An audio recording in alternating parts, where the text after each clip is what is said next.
नमस्कार। देश की सर्वोच्च पंचायत में जनहित की चर्चाओं पर आधारित कार्यक्रम संसद संवाद में आपका स्वागत है। मैं हूं अभिलाषा पाठक। संसद के मानसून सत्र में राज्यसभा में निजी संकल्प पर चर्चा के दौरान देश के विभिन्न राज्यों में आरक्षण संबंधी विसंगति को दूर करने की मांग की गई। सांसद विशंभर प्रसाद निषाद ने संकल्प पेश करते हुए कहा कि अलग अलग प्रदेशों में एससी, एसटी, ओबीसी और विमुख जातियों की अलग अलग सूचियां होने के कारण लोग आरक्षण की सुविधाओं और रियायतों से वंचित हो जाते हैं।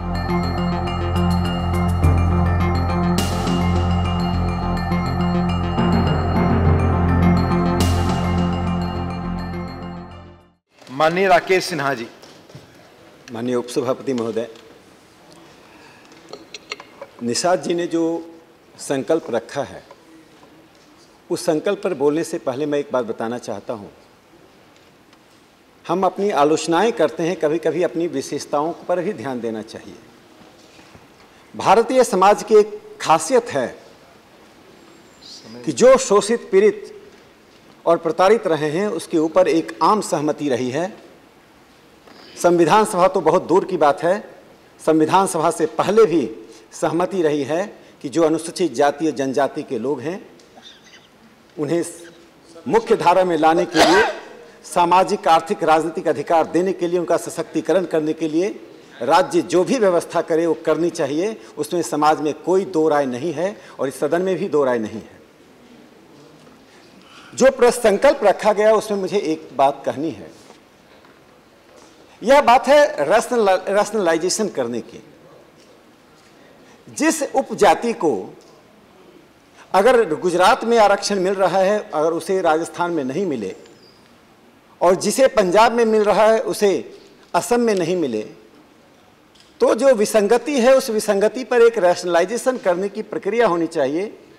और जो चुन्नीलाल जी ने आज कहा, यही बात अगर सरकार के साथ मिल बैठकर करते, चूंकि 6 दशकों तक यह विसंगति रही है, अच्छा है कि आज इस विसंगति को इस मुकाम पर लाया गया है।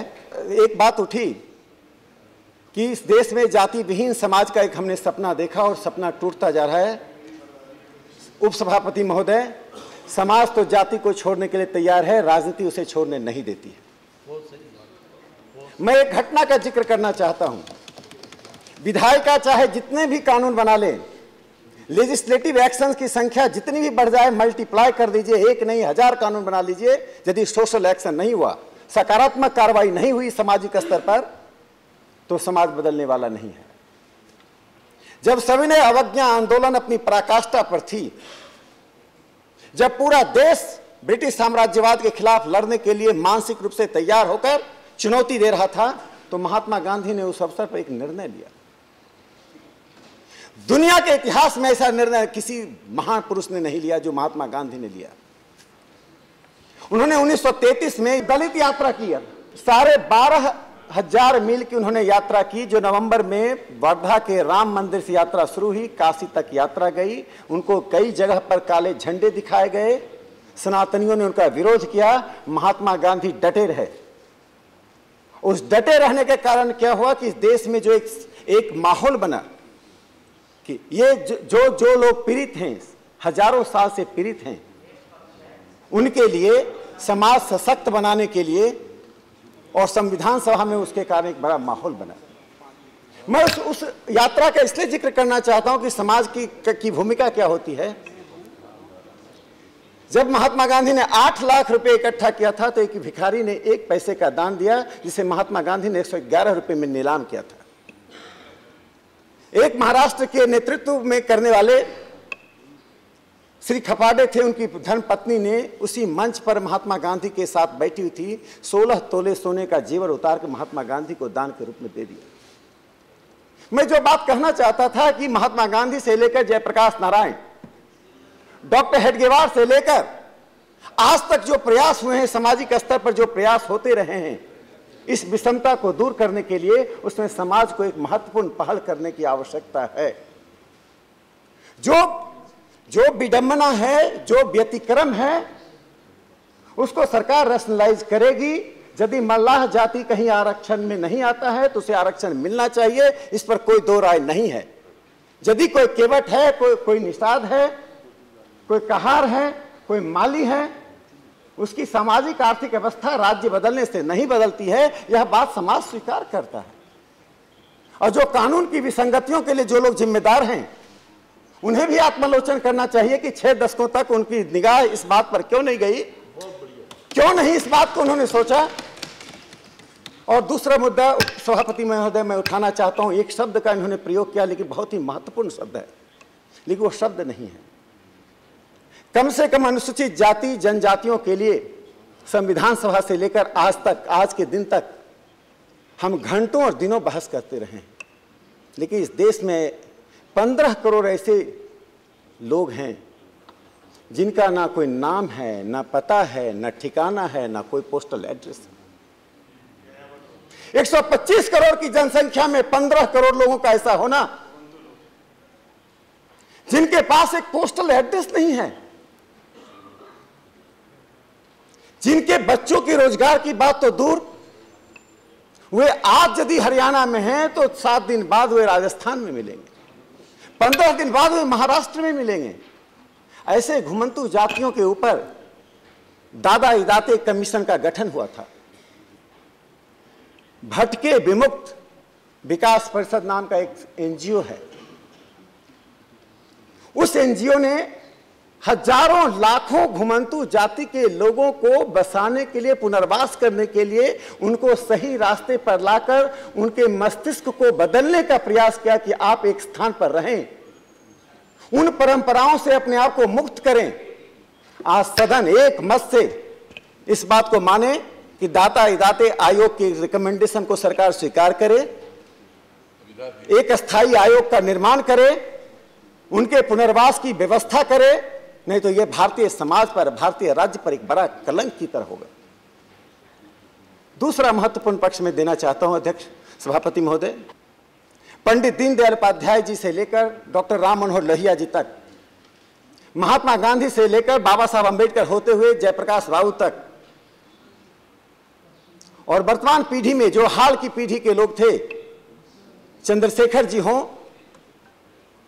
या श्री अटल बिहारी वाजपेयी जी हों, जाति विहीन समाज का सपना टूटा कैसे? इसका कारण है कि राजनीति सामाजिक सरोकारों से अपने आप को मुक्त कर चुकी है। राजनीति एक स्वायत्त बन गई है कि सामाजिक काम करने वाले सामाजिक कार्यकर्ता होंगे, राजनीतिक कार्य करने वाले राजनीतिक कार्यकर्ता होंगे। कल तक यह दिखाई नहीं पड़ता था कि राजनीतिक कार्यकर्ता कौन है, सामाजिक कार्यकर्ता कौन है। दोनों के बीच में विसंगतियां नहीं थी, दोनों की कोई स्वायत्तता नहीं थी। जो कल सामाजिक कार्य, जो कल बेलछी जाता था वही चुनाव अभियान में भी जाता था, जो चंबल जाता था वही नई दिल्ली में आकर पंडित जवाहरलाल नेहरू से वार्ता भी करता था। तो सोशलिस्ट हों या जनसंघ तब का जनसंघ था, हम जाति विहीन के सपना को लेकर चले थे। उसके लिए 3 बातों को करने की आवश्यकता है। क्या हम संकल्प कर सकते हैं, क्या हम संकल्प कर सकते हैं कि हम चुनाव हार जाएं लेकिन जाति का सहारा नहीं लेंगे? मैं एक घटना का जिक्र करना चाहता हूं मित्रों, मैं इसलिए नहीं करना चाहता हूं कि वो जनसंघ के नेता थे। दीनदयाल उपाध्याय और सोशलिस्ट राम मनोहर लोहिया के बीच में कोई बुनियादी अंतर नहीं रह गया था। हमारे समाजवादी मित्र जानते हैं, पहली बार कांग्रेस को उपचुनावों में चुनौती दी गई थी। मीनू मसानी चुनाव लड़ रहे थे, आचार्य कृपलानी अमरोहा से चुनाव लड़ रहे थे, दीनदयाल उपाध्याय जौनपुर से चुनाव लड़ रहे थे, डॉक्टर राम मनोहर लोहिया फर्रुखाबाद से चुनाव लड़ रहे थे। नेहरू जी के प्रेस्टीज का सवाल था। जिन 3 चुनावों में कांग्रेस की जीत निश्चित थी, वहां तीनों जगह विपक्ष जीत गए। जिस जगह कांग्रेस की हार सुनिश्चित थी जौनपुर में, वहां कांग्रेस जीत गई। इसका कारण था पंडित दीनदयाल उपाध्याय जौनपुर के चुनाव में गए, अपने भी कार्यकर्ताओं के अनुरोध के बावजूद उन्होंने जाति का सहारा तो नहीं लिया, उस जातिवाद की निंदा की। 1963 का भारत जिसमें कंजर्वेटिव ताकतें, कथित रूप से ऊंची जाति की कंजर्वेटिव ताकतें समाज को पिंजरा बंद कर रखी थी, उन कंजर्वेटिव ताकतों ने दीनदयाल उपाध्याय के इस प्रगतिशील नारे को स्वीकार नहीं किया। चुनाव हार गए। चुनाव हारने के बाद दीनदयाल जी ने कहा था, जाओ देश को संदेश दे दो, दीनदयाल हार गया, जनसंघ जीत गई। आज हम में से कोई अपने दिल पर हाथ रखकर कह दे कि मैं जाति का सहारा नहीं लेकर चुनाव के मैदान में जाऊंगा, चुनाव जीत कर आऊंगा। भारतीय समाज ने 1977 में जाति नहीं देखकर लोगों को संसद में भेजा था। बिहार के 54 के 54, उत्तर प्रदेश के 85 के 85 सीटें जीत कर जनता पार्टी आई थी, तो मतदाताओं ने किसी से नहीं पूछा कि तुम किस जाति के हो। 1989 में जब विश्वनाथ प्रताप सिंह का आंदोलन हुआ, जन मोर्चा बना, तो किसी ने जाति नहीं पूछी। 2014 में जब एक भगवा बयार आया तो किसी ने जाति नहीं पूछी। जब आपकी पात्रता होगी तो समाज उस पात्रता को सलाम करेगा। जब आप जातिवाद करेंगे तो समाज भी जातियों में बंटकर आपको उसी रूप में देखे। इसलिए मित्रों, कि मैं इनसे अनुरोध करता हूं कि सरकार के साथ इसको रैशनलाइज करने के लिए हम विचार करें। यह राजनीतिक मुद्दा नहीं है, सामाजिक सरोकारों से जुड़ा हुआ मुद्दा है, और सामाजिक सरोकारों पर हम विभक्त ना हो। इसलिए मैं कहता हूं कि बाबा साहब अम्बेडकर को, डॉक्टर हेडगेवार को, दीनदयाल जी को, जयप्रकाश बाबू को हम सौदे की तरह व्यवहार ना करें राजनीतिक बाजार में।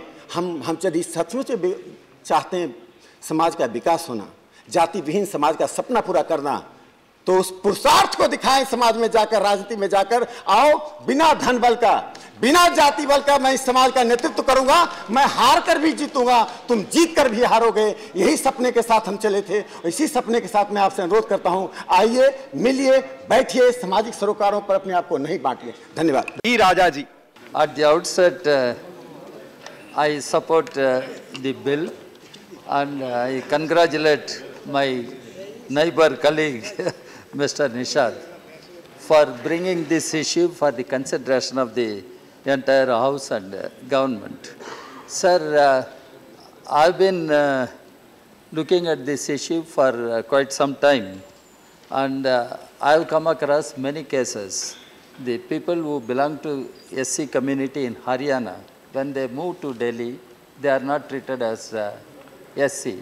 In the same way, the people who belong to SC community in Tamil Nadu, if they move to Maharashtra, Mumbai, they are not treated as SC communities. And similar examples can be given. So there is a need for having a mechanism to have uniformity and common approach to this problem. I agree there should be a permanent mechanism. Sir, having said that, why this problem continues? So reservation is an affirmative action, and it is not the final solution to the problems. And as communists, we never said it is going to be the final solution. But in the transitory period, we want to build a new India, free from castes, free from classes, and we want to build a new society, a casteless society, a classless society. But in the transitory period, we need to take affirmative measures in favor of scheduled caste, scheduled tribe, OBC, and all weaker sections. This is part of our struggle for social justice. And social justice is confronting many challenges today. I have been raising this issue on several occasions. Sir, I am from Tamil Nadu, for that matter, and I have Tamil ethos. My Tamil ethos, Thiruvalluvar, a philosopher, a great poet produced by Tamil land. And I do not find any difference between Thiruvalluvar and Karl Marx. Thiruvalluvar said it long back, Karl Marx said it in the contemporary history. I moved to Karl Marx, I moved to communism from my Tamil ethos, from my Thiruvalluvar, I moved to Karl Marx. I stand with Karl Marx, and we are fighting for classless society. Please conclude. That is why I support this bill. Please conclude, Mani Raja ji. Please conclude. With all seriousness, thank you very much. आप बने रहिए हमारे साथ, मिलते हैं एक break के बाद। जारी है संसद संवाद।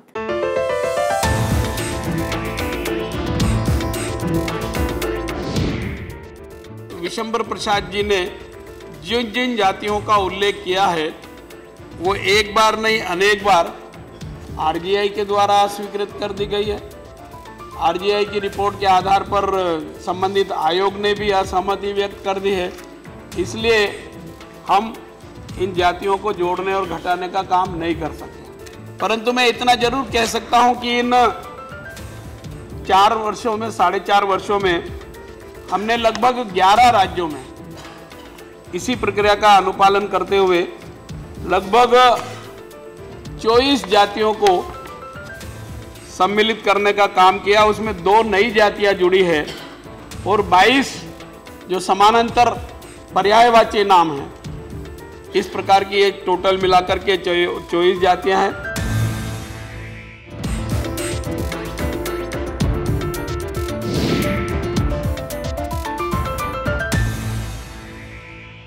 SC, ST, OBC और विमुख जातियों को आरक्षण की राज्यवार एकरूपता की मांग के दौरान विमुख जातियों से संबंधित आयोग की सिफारिशों को भी लागू करने की भी मांग की गई।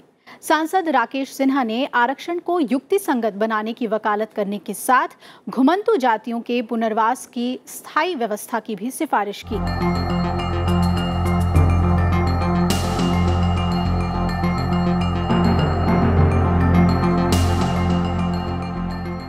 माननीय मंत्री जी, माननीय सदस्य विशंबर प्रसाद निषाद जी के प्रस्ताव के संदर्भ में अपने विचार रखेंगे।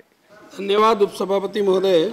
माननीय विशंबर प्रसाद जी निषाद साहब ने बहुत सारे जातियों को अनुसूचित जाति में सम्मिलित करने का इसमें उल्लेख किया है। नहीं होने के कारण जो कठिनाइयाँ आ रही है उसके बारे में भी उल्लेख किया है। पिछड़ी जातियों के बारे में भी उल्लेख किया है और जो नियम प्रक्रिया है उस प्रक्रिया के दायरे में जो अनेक कठिनाइयाँ आ रही है उन कठिनाइयों को दूर करने के संबंध में भी अपनी बात कही है। उपसभापति महोदय, किसी जाति को अनुसूचित जाति में मिलाना हो या उसको जो जातियों की सूची है उससे अलग करना हो तो उसकी एक नियम प्रक्रिया बनी हुई है। भारत के संविधान के अनुच्छेद 341 में अनुसूचित जातियां लिस्टेड है और 342 में अनुसूचित जनजातियां लिस्टेड है और उन जातियों का उल्लेख 366 अनुच्छेद में 23, 24, 25 नंबर पर भी उनके बारे में कुछ कहा गया है और इन जातियों को घटाने बढ़ाने के लिए नियम बने हैं और वो नियम आज से नहीं बने हैं। 1950 में जब अनुसूचित जातियां लिस्टेड हुई थी उस समय से वो लागू है। समय समय पर छोटे मोटे संशोधन हुए। 1955 में भी इस प्रकार की जातियां लिस्टेड हुई है। अब वो जातियां लिस्टेड हो गई, इसका रिकॉर्ड भारत के महापंजीयक के पास होता है और जब किसी राज्य से कोई प्रस्ताव आता है तो हम मंत्रालय की ओर से RGI को प्रेषित करते हैं और उनकी राय मांगते हैं। अगर वो सहमति देता है RGI तो हम फिर संबंधित आयोग को भेजते हैं। मान लो किसी जाति को अनुसूचित जाति में मिलाने का प्रस्ताव है तो हम फिर अनुसूचित जाति आयोग को भेजते हैं। अगर अनुसूचित जनजाति में मिलाने का है तो फिर उसको भेजते हैं। वैसे इसी प्रकार की व्यवस्था OBC आयोग में भी जो 93 से बना था उसमें भी थी। अगर राज्य कोई प्रस्ताव भेजता है किसी जाति को पिछड़ी जाति में सम्मिलित करने के लिए तो उसमें RGI को भेजने का प्रावधान नहीं था, सीधे सीधे आयोग के पास जाती थी और आयोग रिपोर्ट देता था तो सरकार के लिए वो बंधनकारी होता था। परंतु इसमें जो दिक्कत आती है वो ये आती है कि RGI ने अगर सहमति दे दी तो फिर आयोग में भी जाता है और दोनों से सहमति हो जाती है RGI से और आयोग से तो फिर सरकार उस पर विधेयक तैयार करती है और विधेयक को कैबिनेट के समक्ष ले जाते हैं और कैबिनेट स्वीकृति देकर के वो संसद में प्रस्तुत किया जाता है और संसद उस पर निर्णय करती है। ये प्रक्रिया है और इसी प्रक्रिया के अंतर्गत विशंबर प्रसाद जी ने जिन जिन जातियों का उल्लेख किया है वो एक बार नहीं अनेक बार RGI के द्वारा स्वीकृत कर दी गई है। RGI की रिपोर्ट के आधार पर संबंधित आयोग ने भी असहमति व्यक्त कर दी है इसलिए हम इन जातियों को जोड़ने और घटाने का काम नहीं कर सके। ये बात अपने आप में सही है, मैं खुद भी अनुभव करता हूँ कि ग्रामेटिकल मिस्टेक के कारण भी जाति वही है, परंतु हिंदी और इंग्लिश में अगर स्पेलिंग का कुछ अंतर है तो सर्टिफिकेट नहीं बनाते हैं अधिकारी। हाँ, ये बहुत बड़ी समस्या, मैं आपसे सहमत हूँ, पर वो ग्रामेटिकल सुधार करने के लिए भी, काना मात्रा का सुधार करने के लिए भी संबंधित राज्य सरकार ही प्रस्ताव करती है। राज्य सरकार प्रस्ताव करती है, उसके बाद यही प्रक्रिया है जो मैंने अभी बताई है, उसी प्रक्रिया से उसका अनुपालन हम करने की स्थिति में होते हैं।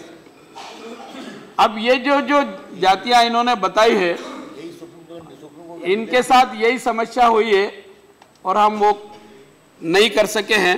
परंतु मैं इतना जरूर कह सकता हूं कि इन 4 वर्षों में, 4.5 वर्षों में हमने लगभग 11 राज्यों में वहां से जो प्रस्ताव आए थे उसमें से उनको इसी प्रक्रिया का अनुपालन करते हुए लगभग 24 जातियों को सम्मिलित करने का काम किया। उसमें 2 नई जातियां जुड़ी है और 22 जो समानांतर पर्यायवाची नाम है। इस प्रकार की एक टोटल मिलाकर के 24 जातियां हैं। हमने एक 6 जातियों को निकाला भी है राज्य की मांग के अनुसार, और एक जाति को विलोपित भी किया है, सिक्किम की थी वो। इसी आशय की एक जानकारी आदरणीय दिग्विजय सिंह जी ने भी रखी है। मैं उनको उस संबंध में भी निवेदन करना चाहता हूं कि हर राज्य में ये समस्या है। मेरे अपने मध्य प्रदेश में भी है, मैं मध्य प्रदेश से आता हूं।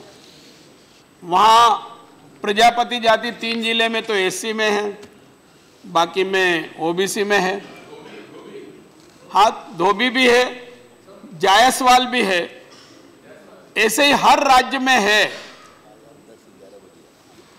अलग अलग जिलों में एक ही नाम की जाति अलग अलग श्रेणी में है, और उसका जो हमने प्रारंभिक अध्ययन किया और मेरे ध्यान में आया है वो ये है कि जब ये इन जातियों का अनुसूचित जाति या जनजाति में समावेशन की कार्रवाई चल रही थी, उस समय विचार विमर्श किया और अब उन्होंने मौके पर जाकर के देखरेख की होगी, जांच पड़ताल की होगी, तो उस समय की परिस्थिति के हिसाब से वो ठीक स्थिति में थे, यहाँ कमजोर स्थिति में थे, वहाँ कुछ और थे। इस आधार को लेकर के उन्होंने इन जातियों का समावेशन कर दिया था। अब उसको घटाने बढ़ाने की दृष्टि से जो कानून कायदे बने हैं वो संसद ने ही बनाए, और संसद ने कानून बनाए हैं, उसका अनुपालन पिछली सरकारें भी करती रही और हम भी कर रहे हैं। अनुसूचित जातियां और अनुसूचित जनजातियां आदेश संशोधन विधेयक 1967 में बना था, और उस समय संयुक्त संसदीय समिति ने भी इस पहलू की जांच की थी, और उस समय भी जो आज प्रावधान है उन्हीं प्रावधानों के अनुसार काम करने के लिए उस संसदीय संयुक्त समिति ने भी निर्देश दिया था। उसके अनुसार इसी प्रकार से उच्चतम न्यायालय ने अनुसूचित जाति और अनुसूचित जनजाति के अंतर्राज्यीय प्रवासियों के प्रवासी राज्य में स्थिति के संबंध में भी मेरीचंद शेखर राव बनाम डीन सेठ जीएस मेडिकल कॉलेज तथा अन्य के खिलाफ के मामले में 1990 में एक निर्णय दिया था। ऐसे अनेक निर्णय हुए हैं, अनेक उदाहरण है। इस कारण से हम जैसा विशंबर प्रसाद जी चाहते हैं वैसा करने की स्थिति में नहीं है। सर, प्रमाण पत्र के मामले में चर्चा उठी। प्रमाण पत्र के विषय को लेकर के भी माननीय उच्चतम न्यायालय का एक निर्णय है, और उसमें सन 50 का रिकॉर्ड देखने का उच्चतम न्यायालय का निर्णय है। उसका अनुपालन सारे देश में किया जा रहा है, परंतु फिर भी भिन्न भिन्न राज्य सरकारों ने उसके जो तौर तरीके निकाले हैं, उस तौर तरीके के आधार पर जो लिस्टेड जातियां हैं उस वर्ग का कोई व्यक्ति अगर प्रमाण पत्र लेना चाहे तो वो प्राप्त कर सकता है। उसमें उनके पूर्वजों का प्रमाण पत्र हो, संपत्ति का प्रमाण पत्र हो, ऋण पुस्तिका जो कृषि की होती है वो हो, बिजली का बिल हो और कुछ नहीं हो तो वो किसी अधिकारी को जांच पड़ताल के लिए भेजेगा। पास पड़ोस में जाकर के वो पूछताछ करेंगे और अगर पुष्टि हो जाएगी या वो जिस वर्ग का है उस वर्ग की कोई समिति है, रजिस्टर्ड समिति है, उस समिति का अध्यक्ष या सचिव अगर ये कहेगा कि हाँ ये इस जाति का है तो इस प्रकार से प्रमाण पत्र देने की व्यवस्था है। प्रमाण पत्र बन रहे हैं और मैं एक जानकारी अभी देता हूं। भारत सरकार के यशस्वी प्रधानमंत्री जी ने एक विशेष अभियान चलाया था, ये 115 जिलों को लेकर के, उसमें जाति के प्रमाण पत्र बनाने के लिए भी निर्देशित किया था। 1 लाख से अधिक जाति के प्रमाण पत्र देने का काम अभी हमने 1 महीने के पहले ही लगभग किए हैं। अब सारे देश में एक जैसे आरक्षण इन जातियों को देने की व्यवस्था, तो जातियां ही एक जैसी हर राज्य में मान्य नहीं है तो वो तो संभव नहीं है। मेरी जाति पश्चिम बंगाल में नहीं है, मैं अगर वहां जाऊंगा तो वहां की जाति की सूची में मेरा नाम, मेरी जाति का नाम नहीं है तो मुझे वहां प्रमाण पत्र नहीं मिलेगा, लाभ भी नहीं मिलेगा। घुमंतु जाति के बारे में भी इसमें उल्लेख आया। अब मुझे खुशी ये कहते हुए कि नरेंद्र मोदी जी ने घुमंतु आयोग का गठन किया। उस आयोग ने 3 साल की समयावधि में देश भर में सब दूर घूम करके घुमंतु जाति के लोगों के साथ विचार विमर्श किया, राज्यों की सरकारों के साथ विचार विमर्श किया और प्रतिवेदन दिया है। प्रतिवेदन को हमने राज्य सरकारों की राय के लिए प्रसारित किया है, भारत सरकार के मंत्रालयों को भी प्रसारित किया है। राय आएगी और राय आने के बाद निश्चित रूप से मैं आश्वस्त करता हूं कि इस प्रतिवेदन पर सकारात्मक कार्रवाई करने की हम कोशिश करेंगे। सर, बैकलॉग की बात आई है, मैं डीओपीटी ने जो अपनी एनुअल रिपोर्ट दी है उसमें जानकारी आई है, बहुत सारे माननीय सदस्यों ने पढ़ी होगी।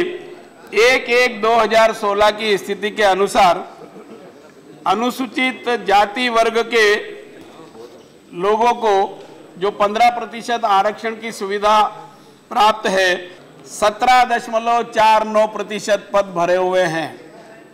एसटी के 8.47 पद भरे हुए हैं। ओबीसी के 21.58 पद भरे हैं।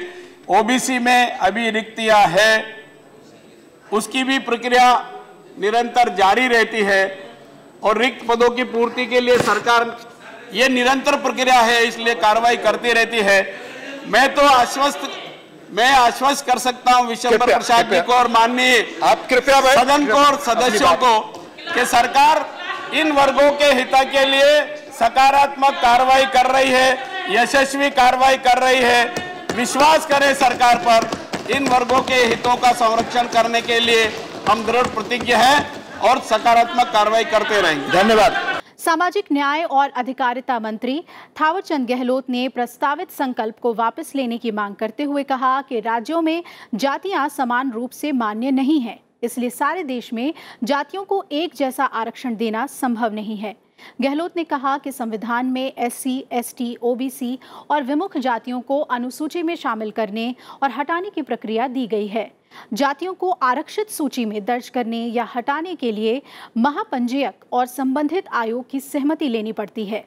अनुमति मिलने के बाद विधेयक को मंत्रालय में भेजा जाता है। संसद की अनुमति के बाद ही प्रस्तावित जाति को आरक्षित वर्ग में शामिल किया या हटाया जाता है। विधेयक में प्रस्तावित जातियों को इसी प्रक्रिया के तहत अस्वीकृत कर दिया गया। उन्होंने ये भी कहा कि सरकार ने पिछले 4.5 सालों में इसी संवैधानिक प्रक्रिया से 24 जातियों को आरक्षण सूची में दर्ज किया है। साथ ही राज्यों की मांग पर 6 अनुसूचित जातियों को हटाया भी है। विधेयक को वोट के बाद अस्वीकृत कर दिया गया। गैर सरकारी सदस्यों के संकल्प को नियत दिन मंत्री के सिवाय किसी सदस्य द्वारा सभापति की स्वीकृति से उठाया जाता है। संसद संवाद के अगले अंक में जनहित की किसी और चर्चा के साथ फिर हाजिर होंगे। तब तक के लिए दीजिए इजाजत। नमस्कार।